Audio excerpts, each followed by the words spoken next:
এই নে তোর গায়ের গেঞ্জি খুলে আমার জুতোটা পরিষ্কার কর। আর ওটা শেষ হলে আমারটাও করে দিবি। হ্যাঁ, আগে আমারটা পরিষ্কার কর, তারপর আমার বয়ফ্রেন্ডেরটা করবি। আরে কি হলো, তাকিয়ে আছিস কেন? তাড়াতাড়ি কর, আমি এক্ষুনি বের হব। আরে ওর ছেলেকে তো আমি বিয়ে করেছি শুধুমাত্র সম্পত্তির জন্য, না হলে ওর ছেলের সাথে আবার কে সংসার করে বল? আরে এই আমার হাজবেন্ড কল দিচ্ছে, চুপ থাক। হ্যাঁ এই বুড়ো, তোর ছেলে কল দিয়েছে, একটা সাউন্ডও করবি না, না হলে তোকে আমি মেরে এই বাড়ি থেকে বের করে দিব। একদম চুপ থাকবি। হ্যালো, হ্যাঁ জান, কি করো তুমি? আমি এই তো বাবাকে খাবার দিলাম, বাবা খাবার খাচ্ছে।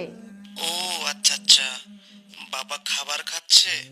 আচ্ছা, বাবাকে না খুব মনে পড়তেছে, বাবার সাথে একটু কথা বলবো, বাবাকে ফোনটা দাও তো। বাবার সাথে কথা বলবে? আর শোনো না, বাবা তো খাবার খাচ্ছে, বাবার ওষুধ খেতে দেরি হয়ে যাবে, বলো